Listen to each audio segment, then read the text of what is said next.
Jalan lagi. Bismillahirrahmanirrahim. Assalamualaikum warahmatullahi wabarakatuh. Alhamdulillahirrahmanirrahim. Salatu wassalamu ala asyrofil anbiya'i wal mursalin.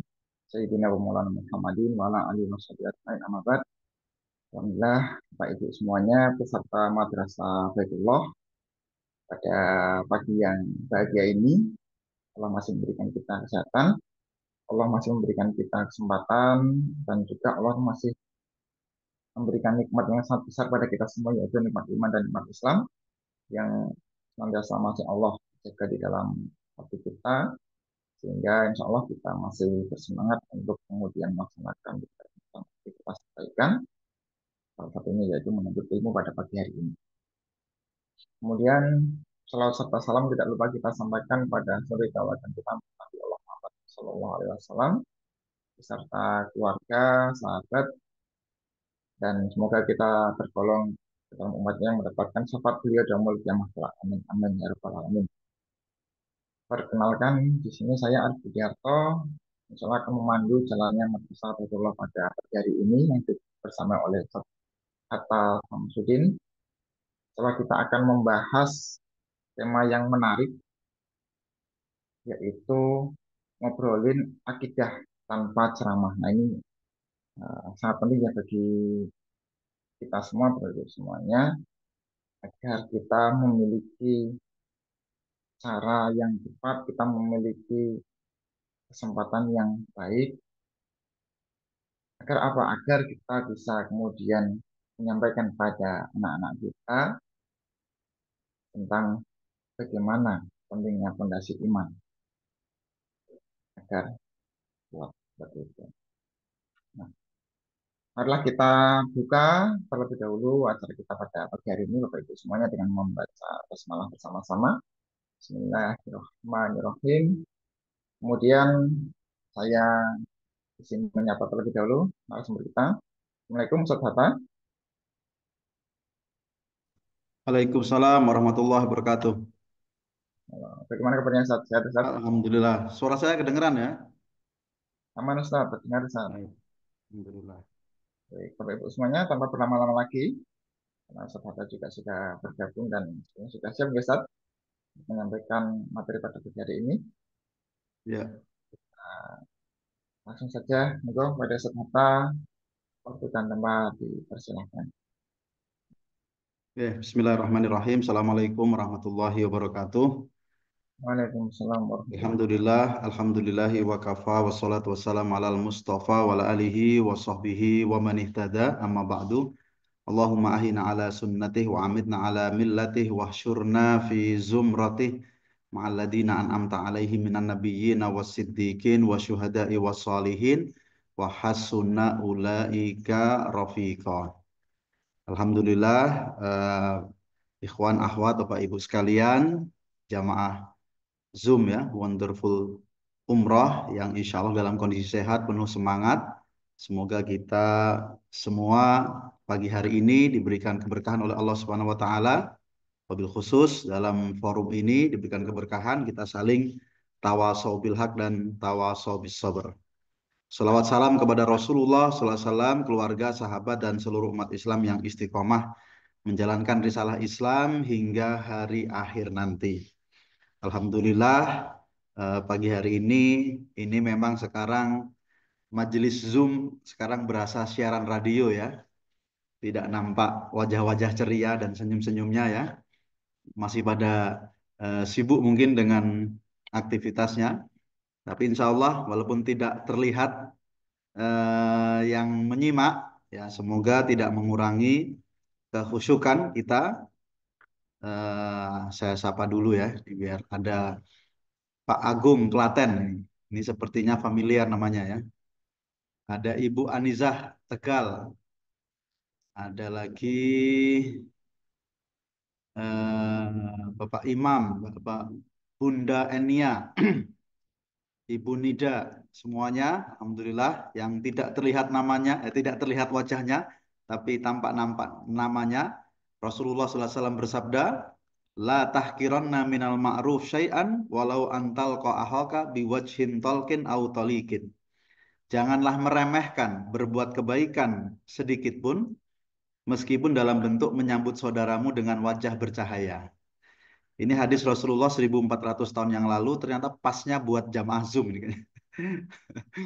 Jangan meremehkan menyambut saudaramu dalam bentuk wajah yang bercahaya. Ya, tapi tentu kita maklum pasti ada yang punya uzur, ada yang ada persiapan kesibukan ya. Semoga semuanya dimudahkan. Kita bincang-bincang ringan hari ini. eh saya izin share itu ya, share tugas untuk sahabat semuanya. Bahasan kita bagaimana menanamkan akidah pada anak sejak dini. Tadi dibungkus dengan apa tadi? Ngomong akidah ya, ngobrol akidah tanpa ceramah. Ya saya kira kalau kita di depan anak kita memang ngobrol apapun jangan dengan metode ceramah ya. Apalagi metode akidah ya. Metode apapun kepada anak kita ya tidak dengan ceramah. Tetapi bukan berarti tidak ada kurikulum ya kepada anak-anak kita. Ya, kita juga punya kurikulum, kita punya hal-hal yang harus kita sampaikan meskipun tidak semuanya dalam bentuk metode ceramah. Mohon maaf, sudah terlihat ya? Sudah Ustaz. Ya, nah, insya Allah dalam waktu setengah jam saja nanti berikutnya bisa saling sharing. Jadi Bapak Ibu sekalian yang dimuliakan Allah Subhanahu Wa Taala, sebagai orang tua kita harus menyadari bahwa amanah terbesar, anugerah yang terindah itu anak, amanah terbesar juga anak. Ya gimana menjadi orang tua yang menyelamatkan. Visi kita di dunia adalah untuk mendidik mereka, menyelamatkan, sehingga nanti bisa berkumpul di akhirat. Ini menjadi hal yang penting. Ketika kita ingin menanamkan akidah, itu berarti kita sedang mengurus ya tiket untuk reuni bersama di surga. Jadi banyak para orang tua kita tahu ya, kadang-kadang tugas orang tua selalu diidentikan dengan tugas mencari nafkah ya, sampai ada istilah tadi ya, pejuang keluarga ya, pejuang nafkah keluarga. Kita juga tentu boleh ya mengatakan kita semua pejuang tiket surga bersama keluarga ya. Karena tidak hanya mencari nafkah, tidak hanya mencukupi kebutuhan, ya sampai muncul generasi sandwich misalnya, mohon maaf, ya generasi sandwich ya, itu yang identik dengan pokoknya mencukupi ke atas dan mencukupi ke bawah. Padahal tidak hanya itu, ada misi besar yang dititipkan Allah kepada para orang tua, surat At-Tahrim ayat 6, yang kita semua menghafal ayatnya. Ya ayyuhalladzina amanu qu anfusakum wa ahlikum naro. Kalau tugas ini dibebankan kepada orang tua, otomatis menyelesaikan tugasnya hanya bisa dinilai di akhirat ya. Maka kita bicara bagaimana menjadi orang tua yang sukses itu relatif ya. Di dunia tentu kita berhusnudon, tapi ujian sebenarnya atau ukuran sebenarnya adalah di akhirat. Bisa nggak kita berkumpul kembali bersama keluarga kita dan diberikan fasilitas oleh Allah Subhanahu wa taala. Jannatu adn yadkhulunaha wa man sholaha min abaihim wa azwajihim wa dzurriyyatihim. Jadi ada fasilitas klaster untuk perkeluarga. Yang kemarin kita mudik saja bahagia, Idul Fitri bersama keluarga pasti bahagia. Di surga nggak sama keluarga ya, tentu ada yang hilang, ya. Ada yang kosong, ada yang belum sempurna.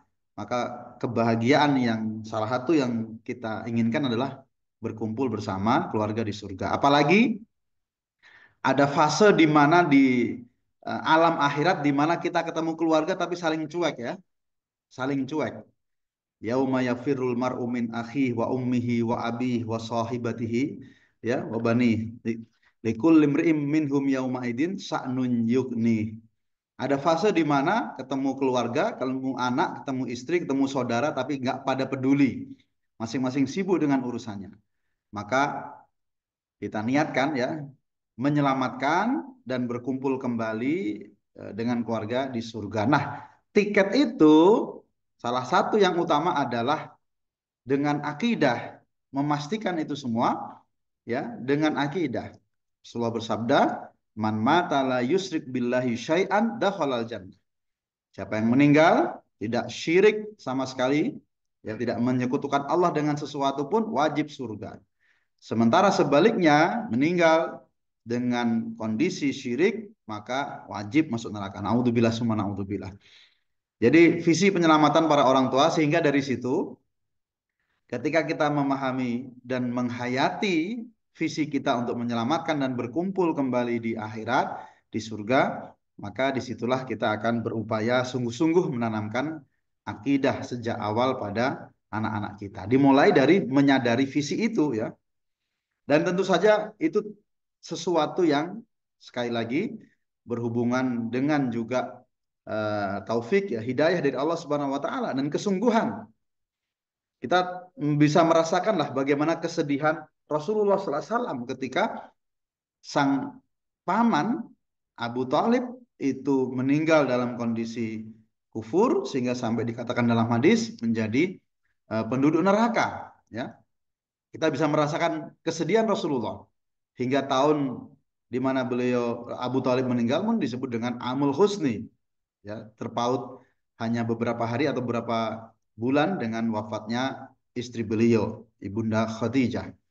Nah, kita bisa merasakan bagaimana seorang Rasul bersedih dengan wafatnya Abu Talib karena tidak dalam kondisi beriman. Nah, kita pun demikian, kalau kita ingin menyelamatkan orang-orang yang kita cintai, bil khusus anak-anak kita tanamkan akidah sejak dini. Tapi itu sekali lagi perjuangannya kita bisa bayangkan bagaimana perjuangan Rasulullah mendakwai Abu Talib. Dan Abu Talib bukan paman, ya, bukan paman sebagaimana paman yang kita pahami hari ini, tapi beliau adalah ayah ya. Sejak umur 10 tahun mendidik, mengasuh Rasulullah. Ya. Jadi bagi Rasulullah dia adalah sosok ayah. Maka kesedihan yang luar biasa. Dan kita tidak perlu, kita tentu tidak menginginkan mengulang kesedihan yang sama. Mari kita semangati untuk menanamkan akidah tauhid pada anak-anak kita dengan semangat agar, karena apa? Karena tiketnya memang berbeda ya, sehingga kemudian kita bisa berkumpul kembali di surga. Dan ini juga menjadi misi semua para nabi ya. Ayat-ayat Al-Qur'an menegaskan misi para nabi adalah misi tauhid ya, misi untuk mengenalkan Allah Subhanahu wa taala sebagai Khalik dan mengenalkan Allah Subhanahu wa taala sebagai zat yang satu-satunya layak disembah. Menjadi wasiat para nabi. Wa wassabiha Ibrahim banihi wa Yaqub. Ya, ini salah satunya dicontohkan Ibrahim, Yakub mewasiatkan. Jadi satu hal yang penting ya. Inna Allah astafa lakumuddin fala tamutunna illa wa antum muslimun. Sesungguhnya Allah SWT telah memilihkan agama untukmu, maka jangan kamu mati meninggal kecuali dalam kondisi berislam. Surat Al-Baqarah 132. Jadi sekali lagi ini menjadi memastikan ya, penyelamatan, berkumpul kembali, reuni di akhirat, memastikannya dengan tauhid ya. Jadi wala fala tamutunna illa wa antum muslimun. Nah, kesadaran-kesadaran inilah kemudian menjadikan kita bersemangat, bersungguh-sungguh dalam ikhtiar menanamkan akidah, bahkan termasuk secara prioritas ya, secara prioritas. Hari ini kita tahu bahwa semangat untuk mendidik anak dengan Al-Quran itu luar biasa dan itu tentu sangat kita apresiasi dan itu sangat kita hargai dan tentu butuh pengorbanan dan perjuangan. Tetapi juga jangan lupa bahwa ada hal yang ditanamkan sejak awal oleh generasi sahabat bahkan sebelum Al-Quran, yaitu tentang keimanan. Jadi Jundub bin Abdullah mengatakan, ya, ketika kami bersama Rasulullah dalam usia muda, beliau mengakui fata'allamnal iman qabla an nata'allamal Qur'an. Kami belajar iman dulu, akidah dulu, tauhid sebelum kami belajar Al-Quran. Summa ta'allamnal Qur'an, barulah kemudian kami belajar Al-Quran, maka semakin bertambah. Fasdadna bihi imanan. Hadis riwayat Ibnu Majah. Ini bukan mendikotomi ya, tapi sekali lagi ketika seorang belajar Quran dan sementara keimanan itulah yang menggerakkan. Ya, ketika mungkin anak-anak kita semangati, bahkan mungkin kita paksa dalam menghafal, tetapi keimanan belum cukup untuk ditanamkan, maka bisa jadi mereka hanya menjalankan sebagai satu rutinitas tanpa hati, ya, tanpa penghayatan, tanpa keimanan, maka ini akan menjadi masalah. Jadi bukan seberapa cepat mereka menghafal, tentu adalah seberapa kokoh mereka menjaganya, wabil khusus seberapa semangat mereka mengaplikasikannya. Itu yang harus menjadi pertanyaan, dan mengaplikasikannya tentu membutuhkan keimanan. Kita tahu ya, ketika melihat kemungkaran, bagaimana kita diminta man ra'a minkum munkara falyughayyir biyadi, merespon dengan cepat agar ada perubahan. Kalau kita tidak mampu atau ada bahaya, fabilisan, maka dengan mendakwahi, mengingatkan, membuat surat terbuka, dan lain sebagainya. Dan kalau tidak mampu berdiam, maka itulah wadalika at'aful iman. Maka keimanan inilah yang akan yang menggerakkan, semakin kuat, tentu semakin besar produktivitasnya dalam kebaikan. Maka ketika belajar Al-Quran tanpa keimanan, bisa jadi kemudian tidak berbuah amal-amal nyata yang itu akan menjadi hal yang tentu berat. Maka di sini bagaimana para sahabat memastikan fata'allamal iman qabla an nata'allamal Quran. Ini juga dikuatkan lagi oleh Ibnu Umar yang beliau mengatakan kami belajar dahulu, belajar iman, ya, yu'tal iman qabla al-Quran, sebelum Al-Quran. Sehingga ketika kemudian mempelajari Al-Quran, itu ketika ada nasihat, ketika ada perintah, mereka langsung berinteraksi dengan produktif, dengan sepenuh penghayatan.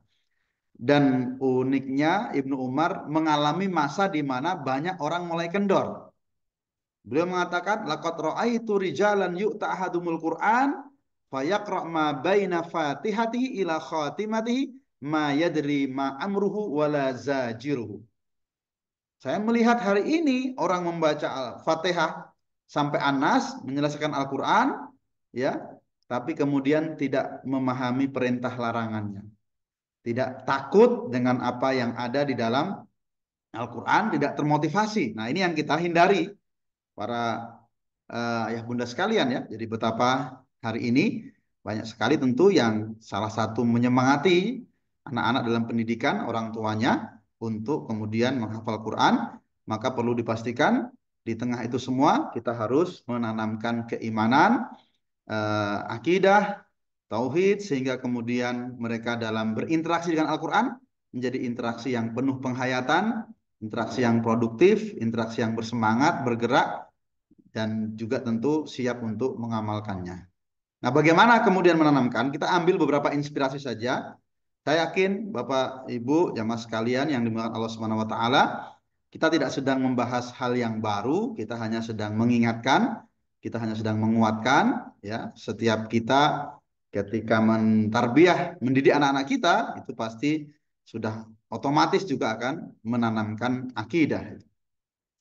Jadi kita pertama mengambil inspirasi Luqman Al-Hakim terlebih dahulu yang mungkin sering disebut ya, dibahas ketika bicara tentang tarbiyatul aulad. Jadi dalam surat Luqman ayat 13, wa idz qala Luqmanu libnihi wa huwa ya'iduhu. Ya bunayya la tusyrik billah innasyirka ladzulmun adzim. Dan ingatlah ketika Luqman berkata kepada anaknya ketika dia memberikan wejangan, wahai anakku, jangan mempersekutukan Allah. Sesungguhnya mempersekutukan Allah adalah benar-benar kezaliman yang besar.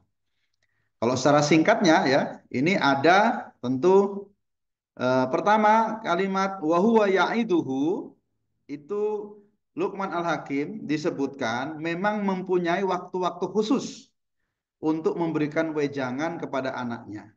Jadi kalau apa namanya bahasa kita ya, jadi mauidhah eh, menggunakan ya'iduhu, ini ada yang mengatakan dulu berupa fi'lul mudhari karena dilakukan secara berkelanjutan, sering dan berkelanjutan, tidak dalam satu waktu saja. Kemudian ya'iduhu mauidhah al-wa'd, nasihat, mengingatkan dengan ciri ya, dengan metode yang bisa melembutkan hati. Mengingatkan dengan baik, nasihat, metode yang bisa melembutkan hati. Itulah kalimat wahwa ya'iduhu. Maka ada dua hal yang bisa kita ambil inspirasi dari cara Luqman Al-Hakim menanamkan akidah, yaitu tentang pertama prosesnya berkelanjutan, tidak kemudian sekali jadi ya, tetapi bahkan bisa dijadwalkan. Kita tahu bahwa kita juga membutuhkan ya momentum bersama keluarga, baik itu bersama-sama taklim keluarga, liqo keluarga, maupun mungkin ketika kita berdua ya sendiri dengan masing-masing anak dalam waktu-waktu yang tertentu. Jadi ada waktu yang khusus, itu yang pertama kita pastikan. Yang kedua adalah dengan menggunakan metode yang melembutkan hati, nasihat. Tentu tadi ya, kita tidak ingin kemudian berceramah, apalagi sampai memakan waktu yang lama, tetapi nasihat. Tetapi di sini Luqman Al-Hakim memang mempunyai, kalau bahasa kita, semacam kurikulum yang disampaikan secara teratur. Wahuwa ya'iduhu. Kemudian juga bahwa eh, ketika menyampaikan perlu dipastikan bahwa kita tidak menjadi orang asing bagi mereka. Kita tidak menjadi musuh bagi anak-anak kita. Kita tidak sedang dimarahi oleh mereka. Kita tidak sedang berjarak. Maka Luqman Al-Hakim dengan mengawali nasihatnya dengan ya bunayya. Itu adalah satu pilihan panggilan ya yang menunjukkan al-mahabbah wal isfaq ya. Jadi panggilan kecintaan yang bisa menambah sayang dan juga untuk menumbuhkan ya perasaan antar ayah kepada orang tuanya, maka menggunakan kalimat ya bunayya. Jadi ini kalau kita kita ambil ya mungkin secara inspirasinya, ya jangan sampai kita menanamkan akidah dalam kondisi kita masih berjarak ya. Apalagi kita menanamkan akidah, menanamkan tauhid, atau bahkan menasihati anak kita secara umum dalam kondisi mereka ya sedang mungkin marah, ya mereka mungkin sedang ada hal yang mengganjal, lebih baik diselesaikan terlebih dahulu. Lebih baik kita memberikan nasihat dalam kondisi yang terbaik dan tentu mengawali dengan panggilan sayang, panggilan mahabbah, panggilan kedekatan itu salah satu caranya. Tetapi momentumnya adalah memang momentum semakin dekat akan semakin mudah orang menerima nasihat kita. Orang lain itu juga berlaku bagi anak kita apalagi.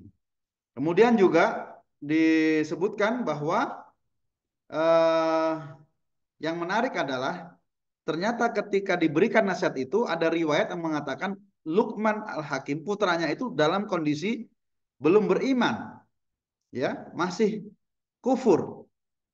Maka ada juga yang mengatakan balkana musliman. Ada yang mengatakan kafiron famazala yaidu hatta aslama. Ya, kita ambil pelajaran bahwa ternyata kalau riwayat yang menunjukkan anak Luqman itu masih kafir, ternyata Luqman Al-Hakim tidak bosan-bosan di dalam mengingatkan. Tidak bosan-bosan di dalam menanamkan akidah dan mendakwahkan. La tusyrik billah. Jadi ini menjadi hal yang menarik, ya tentu sama dengan kita mendidik anak kita dalam proses ibadah pun demikian. Sholat, saya kira sudah jelas ya, bagaimana proses mengenalkan, ya selama 3 tahun, dari 7 sampai 10 tahun, membiasakan, menyemangati, sampai kemudian kita boleh mengevaluasi setelah 10 tahun. Maka itu semua bicara ibadah. Maka demikian pula kita belajar dari Luqman Al-Hakim ternyata tidak bosan-bosannya mengingatkan sang anak yang masih kafir sampai berislam. Jadi dalam menanamkan akidah pun demikian ya. Mungkin saja hasilnya tidak selalu langsung kita dapati, mungkin saja belum kita rasakan ya, mungkin saja belum sepenuhnya kita melegakan bagi kita, tapi kita senantiasa berupaya terus menambahkan dan mendakwahkan. Kalau kemudian kita bicara uslub peringatan, ini ada di dalam kitab apa Tarbiyatul Aulad ya, Abdullah Nasih Ulwan. Jadi bagaimana peringatan dengan menggunakan kata jangan begini, jangan begitu, itu sesuatu yang memang di dalam Al-Quran disebutkan, dicontohkan Rasulullah ya, la tusyrik billah, la tusyrik billah. Jadi kalau ada yang membatasi metode pendidikan dengan jangan melarang ini, melarang itu, jangan menggunakan kata apa namanya larangan, ya maka sesungguhnya kita mengacu pada Al-Quran dan hadis itu sesuatu yang tidak tidak relevan ya, karena dalam Al-Quran banyak sekali perintah larangan, termasuk larang-larangan yang diawali dengan la tusyrik billah. Jadi bukan soal melarangnya, tetapi yang penting adalah ketika kita menjadi orang tua, ya tentu adalah dalam masalah memberikan alasannya, logikanya. Jadi larangan-larangan itu menjadi hal yang memang ada disebutkan, la tusyrik billah misalnya, tetapi juga yang paling penting adalah ada argumentasinya.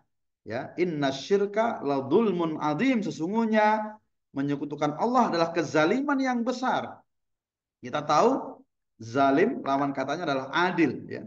Adil adalah menempatkan sesuatu ya sesuai dengan proporsinya semestinya. Zalim ketika kita tidak menempatkan sesuatu dengan semestinya. Maka bagaimana mungkin seorang manusia yang diberikan kesempurnaan atau diberikan kemuliaan dengan ruhnya, dengan jasadnya, dengan akalnya, kok bisa-bisanya kemudian menyekutukan Allah atau meminta menyembah kepada yang lebih hina ya, mungkin kepada sesama manusia atau kepada bahkan hewan, kepada orang, kepada pohon-pohonan, kan itu sesuatu yang tidak menempatkan sesuatu pada proporsinya atau pada kewajaran, itu kezaliman, kezaliman yang nyata. Kalau kita lihat misalnya singa ya, kalau singa makannya kira-kira mungkin kerbau ya, sapi. Kalau kita kemudian lihat singa makannya ikan teri kan jadi agak aneh gitu kan, nggak kelasnya gitu kan. Kalau anak muda bilang sekarang begitu, maka menempatkan sesuatu tidak pada proporsinya, tempatnya itu kezaliman. Bagaimana mungkin seorang manusia yang mulia bisa menyekutukan Allah, bisa tidak bertuhan kepada yang maha mulia? Maka itu satu kezaliman yang besar. Maka tidak masalah dengan peringatan, tidak masalah dengan larangan, tetapi yang penting adalah bagaimana kemudian kita menjelaskan inna syirka la dzulmun adzim. Kemudian kita juga mengambil inspirasi dari Rasulullah SAW yang pada intinya kalau ini hadisnya tentu sudah banyak yang mengetahui dan menjadi hadis yang sangat-sangat penting dalam masalah menanamkan akidah, itu bagaimana ketika beliau bersama Ibnu Abbas dalam kondisi santai ya. Santai ini adalah dalam kondisi kalau bahasa sekarang ya boncengan, mungkin jalan-jalan atau mungkin dalam safar atau mungkin traveling atau mungkin sambil touring ya. Jadi dalam kondisi Ibnu Abbas dibonceng Rasulullah SAW, Rasulullah menyempatkan untuk mengajari poin-poin penting dalam akidah. Ya gulam, inni u'allimuka kalimat. Ini ada kondisi taklim ya. Taklimnya iya, karena beliau mengatakan aku akan ajarkan kepadamu beberapa hal, beberapa kalimat. Ini taklim. Tapi taklimnya dalam kondisi boncengan. Nah, ini kan bisa kita memahami ya bahwa di sini berarti Rasulullah SAW dalam menanamkan akidah tidak kemudian harus dalam format tadi gitu ceramah atau khusus kita duduk majelis khusus, tapi beliau menjelaskan pokok-pokok akidah yang panjang dalam kondisi santai ya, maksudnya dalam kondisi memboncengkan, dalam kondisi perjalanan, dan itu poinnya besar. Ihfadillah yahfadka. Jagalah Allah, jagalah aturannya, jagalah agamanya, jagalah larangan-larangannya, maka Allah akan menjagamu. Ya, ihfadillah tajidhu tujahaka. Jadi engkau mendapatinya bersamamu, senantiasa bersamamu. Kemudian di situ tentang tauhid, meminta kepada Allah, meminta pertolongan, berdoa hanya kepada Allah.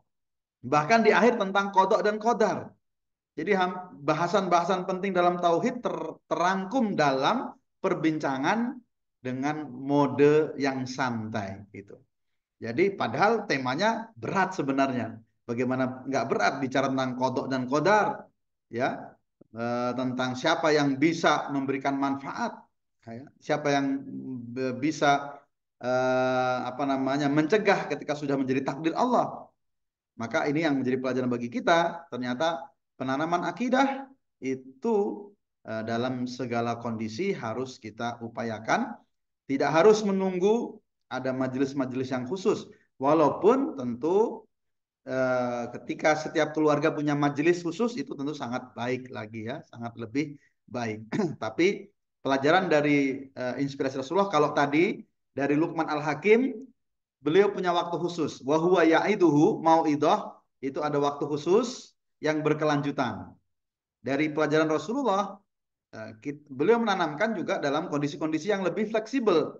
Ya, jadi artinya dua-duanya kita jalankan ya, namanya menanamkan akidah tidak pekerjaan sekali dua kali ya, tapi bagaimana mewarnai hari-hari kita. Kemudian juga melalui respon-respon keseharian.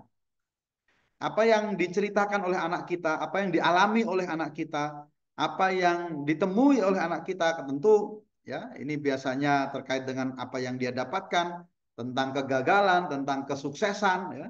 Bahkan tentang hal-hal keseharian itu kita respon dengan cara pandang akidah atau mengingatkan tentang siapa yang berkuasa atas semua itu. Rasulullah mengingatkan dalam momentum makan saja, ketika anak semangat makan, diingatkan dulu untuk berdoa, ya gulam samillah. Seolah-olah tentu menegaskan kembali bahwa apa yang kita makan ini adalah rezeki dari Allah, pemberian dari Allah. Maka layak kita untuk berdoa, mengharap keberkahan dan bersyukur atas rezeki itu. Jadi ini respon atas hal keseharian. Ketika dia senang makan, diingatkan tentang siapa yang memberikan rezeki. Ya, dia senang tentang pemandangan, apalagi lagi main-main, lihat gunung dan lihat air terjun, ya, diingatkan tentang bagaimana keindahan itu adalah ciptaan Allah yang maha indah. Ya, kemudian juga kita ingat bagaimana Nabi Yusuf ketika itu masih kecil menceritakan mimpinya kepada sang ayah, maka kemudian sang ayah mengingatkan, la taksus ru'yaka ala ikhwatika, jangan ceritakan mimpi itu kepada saudara-saudaramu, mereka bisa fayakidu laka kaida, membuat makar, merespon dengan hal yang buruk, mereka bisa merekayasa ya, tapi kemudian dimasukkan, kenapa? Karena itu semua adalah gangguan, tipu daya dan provokasi setan. Inna syaitana lil insani aduwwum mubin. Syaitan itu musuh yang nyata. Menjelaskan tentang dari cerita mimpi, potensi ada konflik antar keluarga, lalu kemudian mengingatkan, ini adalah tipu daya syaitan. Ini bisa jadi pintu masuknya syaitan. Ini kerjanya syaitan ya begini. Jadi kan menarik. Sedang bicara mimpi, langsung mengingatkan, inna syaitan, ya. Jadi tentang syaitan adalah musuh yang nyata. Jadi ini menunjukkan respon atas hal-hal keseharian. Ada Imam As-Salmi ketika minta izin mau haji, langsung diingatkan oleh sang ibu, engkau menghadap Baitullah, jangan sampai malaikat mencatat sesuatu yang membuatmu malu. Jadi ini menunjukkan pesan ya, keseharian. Anak sedang minta izin mau berkemah ya, anak minta izin mau belajar bersama, minta izin mau studi wisata, bagaimana kemudian kita muncul pesan-pesan muraqabatullah, ya, pesan-pesan muraqabatullah untuk senantiasa mengingat bahwa Allah mengawasi kita.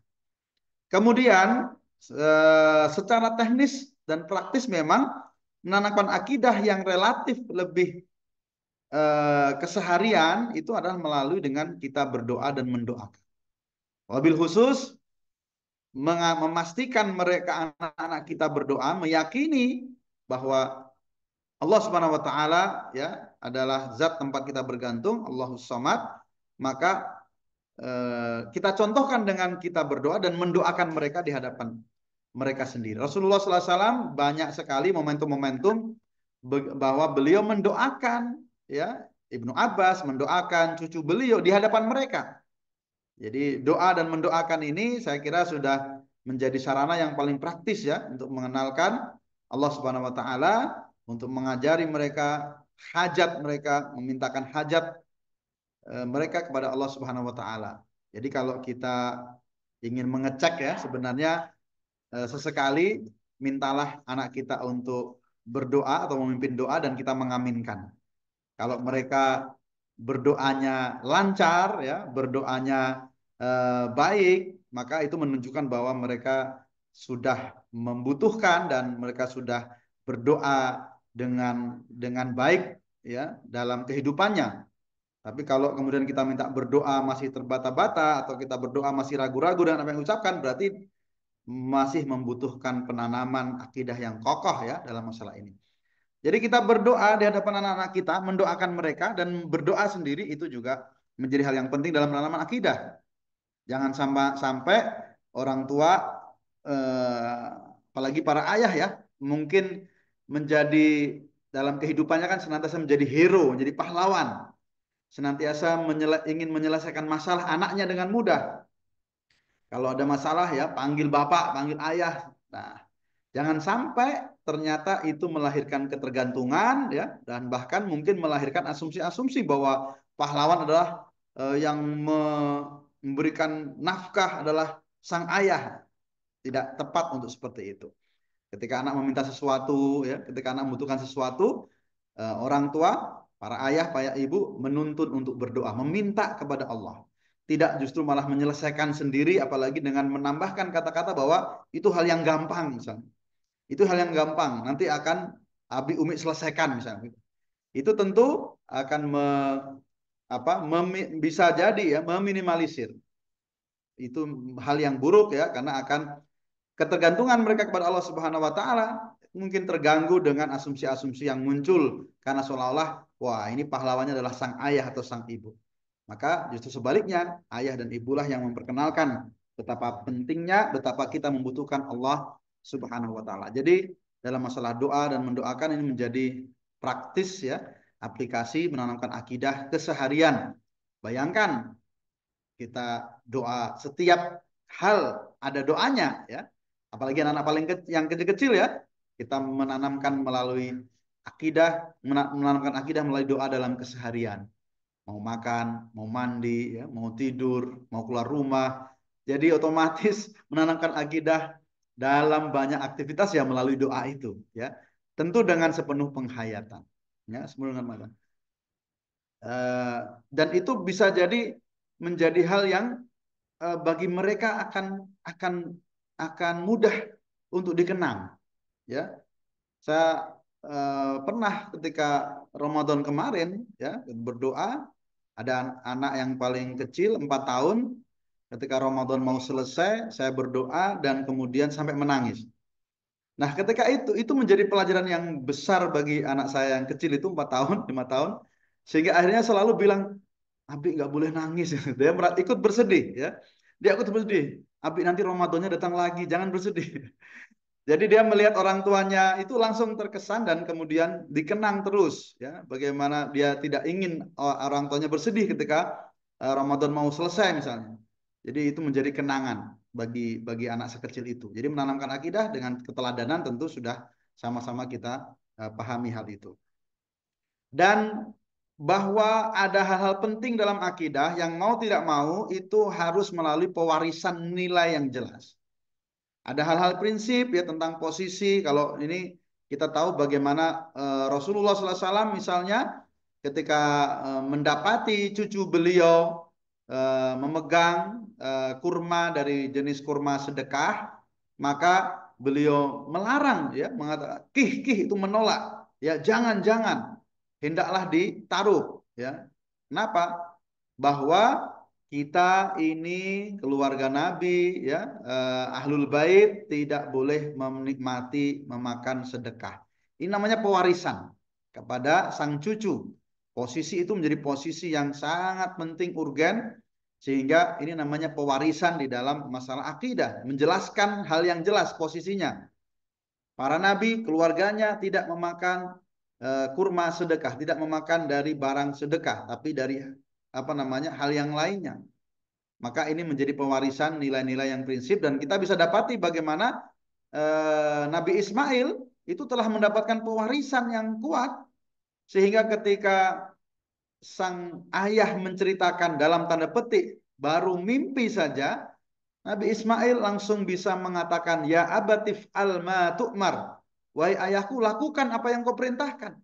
Dari mana ini? Dari mana dia tahu bapaknya adalah nabi dan dari mana dia tahu bahwa nabi itu salah satu sarana untuk perintah dari Allah adalah melalui mimpi, tentu dari pewarisan. Maka mewariskan nilai-nilai akidah yang lebih prinsip, ya itu tentu melalui semacam kita memberikan nasihat yang lebih mendalam, ya, memberikan wasiat, memberikan mungkin di waktu yang lebih tepat, mungkin ketika mereka sedang milad, ya, berulang tahun, atau ketika mereka sedang di waktu malam hari sebelum tidur, yaitu yang menunjukkan bahwa ini tema yang penting, ya, ini tema yang penting, pewarisan. Maka kita ingat Nabi Yusuf, walaupun Nabi Yusuf terpisah dari sang ayah, ya, karena dibuang oleh kakak-kakaknya, kemudian menjalani kehidupan, tetapi bagaimana Nabi Yusuf masih mengingat apa pewarisan nilai akidah dari ayahnya, ya, disebutkan ketika ada dua orang meminta pendapat takwil mimpinya, maka Nabi Yusuf dengan bangga mengatakan, wattaba'tu millata abai Ibrahim wa Ishaq wa Yaqub, maka nalana an nusyrika billahi min syai', ya, aku ini mengikuti agama kakek moyangku, ya, Ibrahim, Ishak, Yakub, dan tidak layak bagi kami untuk syirik, tidak layak bagi kami untuk menyekutukan Allah dengan sesuatu pun. Ini menunjukkan pewarisan nilai akidah yang kokoh. Jadi kita bisa juga kalau ini kita menyebutkan keluarga kita, menyebutkan mbah-mbah, ya, tidak dalam rangka berbangga, tapi dalam rangka tidak layak bagi kita untuk mengkhianati mereka dengan syirik, ya. Itu sesuatu yang disebutkan di dalam Al-Qur'an. Tidak layak lah, keturunan mbah iki kok gini, ya. Keturunan mbah ini kok gini. Ini menunjukkan bukan soal kebanggaan nasab, tetapi soal menjaga pewarisan nilai-nilai. Itu menanamkan akidah. Karena kita tadi, ya, ini menunjukkan hal yang penting. Dan terakhir, ya, bahwa menanamkan akidah itu bukan pekerjaan 1-2 hari. Bahkan sekali lagi ini tiket berkumpul dalam tempat yang abadi, sehingga ketika Yakub akan meninggal di usia yang sudah tua, anak-anaknya pun sudah dewasa, sudah besar-besar, tetap saja Nabi Yakub memastikan itu, ya. Ya, dikatakan ma ta'buduna mim ba'di, apa yang akan engkau sembah sepeninggalku.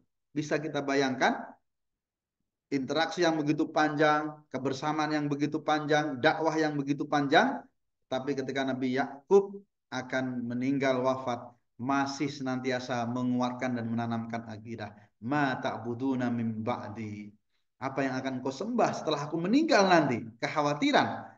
Berarti ini menunjukkan penanaman akidah tidak mengenal jeda, tidak mengenal usia, tidak kemudian berhenti dengan kita merasa anak kita sudah baik-baik saja, tapi bagaimana sepanjang hayat kita senantiasa memastikan hal itu di tengah dinamisnya kehidupan, ketika ketemu mereka sudah kuliah, atau sudah menikah, sudah punya anak, sudah bekerja, macam-macam. Di tengah itu semua kita punya momentum-momentum untuk mewasiatkan, ma ta'buduna mim ba'di. Apa yang engkau sembah ketika aku sudah meninggal. Jadi ini menunjukkan tugas kita, ya ayyuhalladzina amanu qu anfusakum wa ahlikum nara, adalah tugas yang melekat dan baru bisa selesai ketika kita bisa berkumpul bersama keluarga kita di akhirat kelak. Demikian, semoga ada manfaatnya, semoga kita bisa saling menguatkan, mengingatkan dalam mendidik anak-anak kita, semoga kita semua istiqomah hingga husnul khatimah. Aku qauli hada wa astaghfirullahi li wa lakum, innahu huwal ghafurur rahim. Wassalamualaikum warahmatullahi wabarakatuh.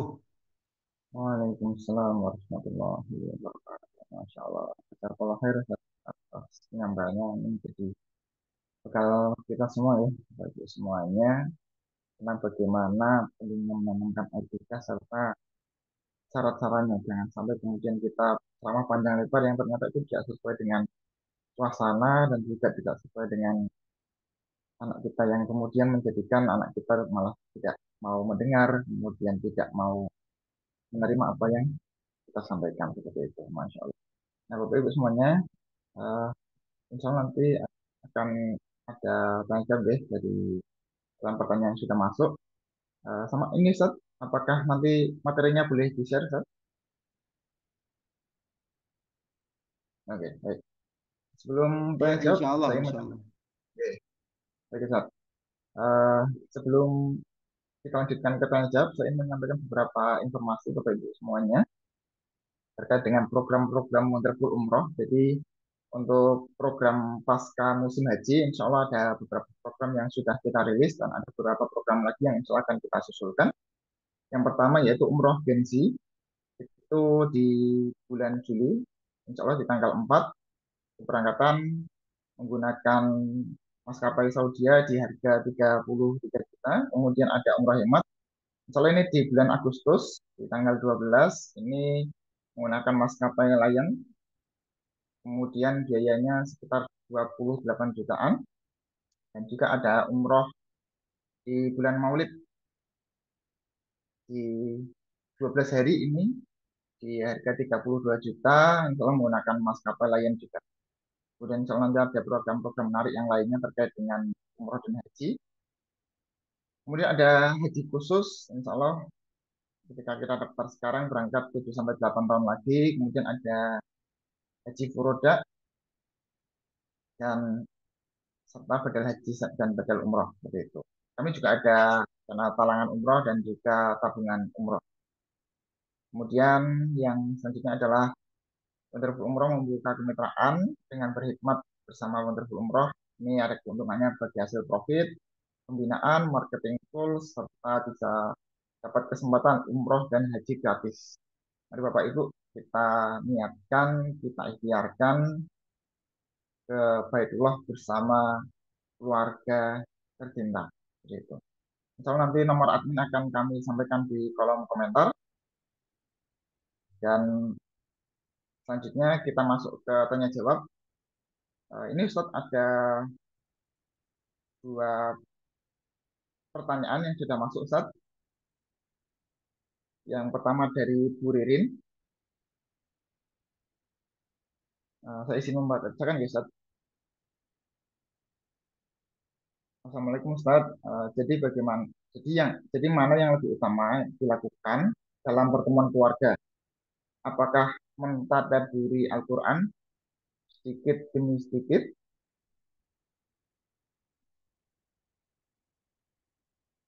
agar bisa diamalkan atau menghafal Al-Quran? Di sekolah-sekolah Islam terpadu, tahfiz Al-Quran intens dilakukan. Mohon saran dan tips praktisnya. Jazakumullah khair. Itu Ustaz. Ya, terima kasih atas pertanyaannya. Kalau momentumnya memang jarang ya, artinya pertemuan keluarga itu mungkin sepekan sekali atau 2 pekan sekali, ya memang bagusnya untuk tadabbur Al-Quran sekaligus mencari istifadah ya. Setelah tadabbur kira-kira apa yang bisa dilakukan dari inspirasi ayat tersebut. Karena para sahabat juga dulu mengatakan bahwa mereka belajar Al-Quran dari Rasulullah itu 10 ayat 10 ayat, belajar dan mencari amal apa di dalamnya yang bisa dijalankan. Baru setelah mereka memastikan 10 ayat itu mereka pahami dan kemudian amalnya dijalankan, mereka lanjut 10 ayat berikutnya. Artinya metode pada waktu itu ya seperti itu sehingga Al-Quran dipelajari untuk ditadaburi dan diamalkan. Maka kalau majelis pertemuan keluarga semacam itu terbatas ya memang kita gunakan untuk tadabur sekaligus mengingatkan apa konsekuensi atau apa aplikasi dari yang kita pelajari itu. Sehingga bukan berarti kemudian majelis untuk menghafal tidak diperlukan, tapi itu bisa juga digunakan dalam majelis-majelis yang lain, misalnya di sekolahnya, ya, atau dalam ekstrakurikulernya, atau di masjid itu, sebagaimana di Masjid Nabawi ya, kalau sore habis asar sampai sebelum isya itu kan digunakan untuk setoran dan digunakan untuk majelis Quran. Tapi kalau majelis keluar itu yang lebih intensif. Kalau majelis keluarganya sepekan sekali ya bisa untuk tadabbur Al-Quran dan menyepakati follow up-nya kira-kira begitu. Demikian, wallahu alam bisawab. Oke, seperti itu Ibu Ririn untuk jawabannya ya. Ini lanjut Ustaz ke pertanyaan lainnya dari Ibu Siti Juleha. Assalamualaikum Ustaz, izin bertanya. Saya hari ini sedih sekali. Saya pernah dikritik oleh seorang ustadz mengenai nasihat atau seruan saya kepada seorang suami, masih kerabat dekat saya, yang tidak bisa membaca Al-Quran untuk belajar membaca Al-Quran. Justru ustadz tersebut menyalahkan saya karena menurut ustadz tersebut tidak perlu belajar membaca Al-Quran karena kerabat saya tersebut sangat royal untuk sedekah. Bahkan porsi sedekahnya lebih banyak keluar daripada untuk keluarganya. Dan menurut ustadz hal tersebut itu cukup sebagai amal kerabat saya atau bagaimana Ustaz? Mohon saran dan pencerahannya. Ya, yang jelas ketika kita memberikan nasihat, ketika kita mengingatkan, ketika kita berdakwah, ya tentu respon orang bisa bermacam-macam ya. Respon orang bisa bermacam-macam, tidak semuanya kemudian sepakat ya. Mungkin ada yang punya pertimbangan prioritas lain. Itu hal yang di lapangan pasti ada sehingga ketika kita memberikan nasihat atau berdakwah memang otomatis kita harus siap dengan posisi seperti itu ya.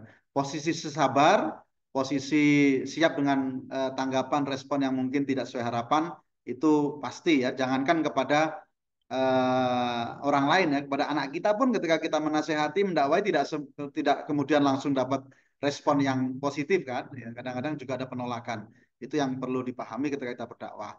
Yang kedua, dalam amal kebaikan memang kita tidak perlu mendikotomikan bahwa memang masing-masing orang punya amal-amal andalan itu betul ya. Kita kalau membahas tentang amal andalan, bagaimana Bilal bin Rabah itu amal-amal sunnahnya, saya katakan yang sunnah ya, bukan yang wajib. Kalau wajib semuanya harus diandalkan.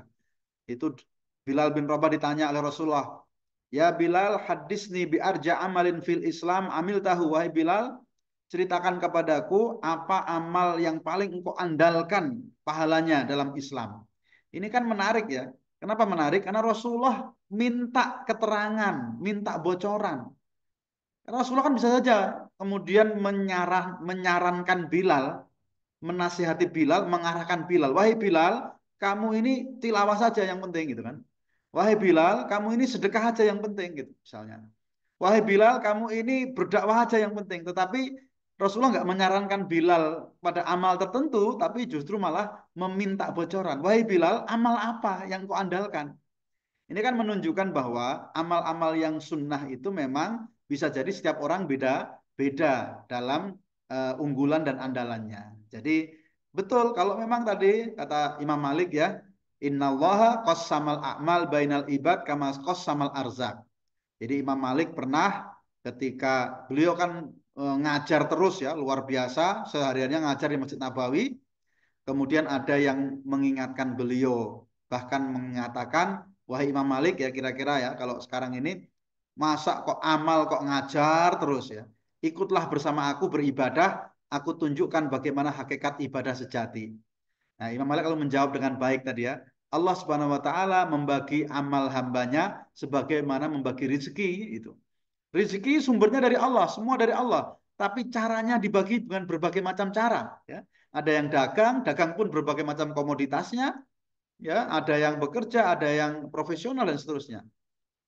Lalu beliau menambahkan, ada orang futihat lahu, ya, as-shalah walam tuftal lahu as-syam. Ada yang dimudahkan puasa sholat sunnah, qiyamul tahajud, tapi tidak dimudahkan puasa sunnah.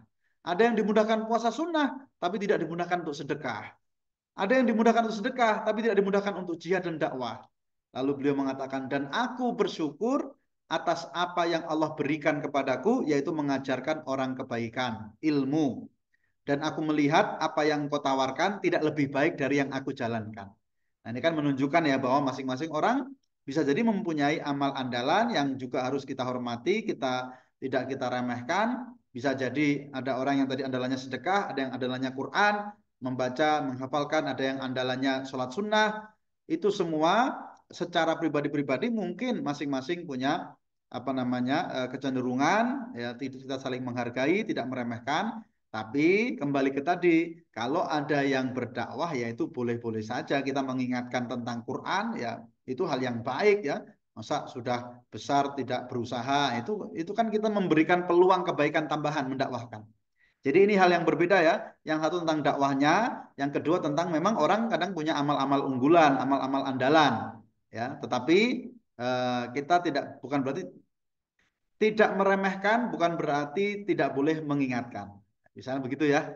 Ada orang misalnya tadi dia puasa, dia sedekah terus, nggak pernah puasa sunnah ya. Kalau kita ingatkan puasa sunnah ya itu boleh-boleh saja. Yang penting kita tidak meremehkan ketika dia bersedekah terus, tidak kita remehkan. Itu mendakwahi, menasehati tentu hal yang baik dan kita kan tawasau bil haq dan tawasau bis sabr. Saya kira demikian ya. Wallahu alam bisawab. Baik, masih ada dua pertanyaan lagi, Ustaz. Pripun? Ada apa, Ustaz?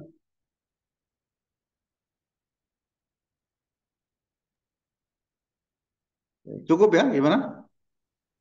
Masih ada dua pertanyaan, Ustaz. Oh, oke, oke. Baik, ini selanjutnya dari Ibu Rita Juwita. Assalamualaikum, Ustaz. Bagaimana kita menasehati anak perempuan yang sudah menikah tanpa menyinggung suaminya? Oke, anak saya perempuan belum menikah semua, jadi saya nggak bisa menjawab ini. Jawab yang lain saja ya. Oke. Jadi yang perlu dipahami ya bahwa masalah nasihat menasehati itu bukan masalah yang kemudian berupa mengatur ya, berupa intervensi. Ini hal yang berbeda. Jadi memang perlu dibedakan ya. Saya kira ada sensitivitas tertentu ya, di mana ketika orang tua ingin menasehati anak yang sudah menikah, mungkin bagi anak-anaknya, apalagi mantunya, mungkin dianggap cawe-cawe ya, dianggap intervensi. Nah, itu yang harus kita hindari ya. Itu harus kita hindari. Padahal itu adalah hak ya orang tua sepanjang masa untuk mengingatkan juga gitu. Jadi tolong dibedakan antara menasehati, mengingatkan dengan memberikan istilahnya apa namanya perintah ya. Ya, jadi kalau perintah mungkin yang berbau mengikat, nah itu harusnya dimusyawarahkan bahkan dengan suaminya tadi ya, dengan mantu itu musyawarah kalau memang ada hal-hal yang memang mendesak terkait tentang satu pilihan ya, mau kerja di mana, mau resign, mau apa itu bisa dalam bentuk musyawarah tapi tidak cawe-cawe, hanya memberikan saran. Tapi kalau nasihat-nasihat umum keagamaan ya itu kan tidak secara khusus, itu tidak berupa cawe-cawe ya, itu hanya nasihat. Maka di sini perlu sensitivitas. Saya kira perlu pemilihan momentum, perlu pemilihan apa namanya kata-kata ya, sehingga bagi para orang tua untuk menasihati kemudian tidak dianggap misalnya intervensi. Tapi nasihat tetap nasihat ya, tidak ada masalah. Yang bagaimana kita bisa bayangkan Umar bin Khattab saja menasihati anaknya untuk menceraikan istrinya. Nabi Ibrahim juga menasehati, memberikan saran kepada apa namanya Ismail melalui kode untuk menceraikan istrinya. Nah, artinya jangankan menasehat itu, memerintahkan aja kadang ada alasan-alasan yang tepat. Gitu. Jadi begitu ya. Mungkin para ibu-ibu mungkin agak pekewoh ya, sensitif mungkin dengan kalau anaknya sudah menikah. Tapi sekali lagi cari momentum yang tepat, yang pas, bahasa yang tepat sehingga tidak ada seolah-olah kita intervensi ya. Demikian saya kira. Wallahu alam. Baik, Insyaallah, Ustaz. Insyaallah kita cukupkan dulu untuk saya dan jawabnya. Kalaupun nanti ada pertanyaan-pertanyaan, nanti kita akan untuk dijawab melalui grup. Seperti itu. Baik, sekali lagi jazakumullah khair, Ustaz, atas penyampaian materinya dan juga jawaban-jawaban atas pertanyaan-pertanyaannya. Di sini pasti masih banyak yang ingin bertanya guys, tapi kita cukupkan dulu karena waktu kita terbatas. Insyaallah akan kita sambung lagi melalui grup dan juga pertemuan Madrasah Baitullah di pekan depan. Gitu. Setelah Bapak Ibu, kita cukupkan forum kita dengan membaca hamdalah sama-sama. Alhamdulillahirrahmanirrahim. Mohon maaf apabila dalam penyelenggaraan Madrasah Baitullah pekan ini terdapat kekurangan ataupun hal yang kurang berkenan. Kami mohon maaf sebesar-besarnya. Assalamualaikum. Kita tutup. Assalamualaikum warahmatullahi wabarakatuh. Waalaikumsalam warahmatullahi wabarakatuh. Syukran, jazakumullah khairan semuanya. Ustaz.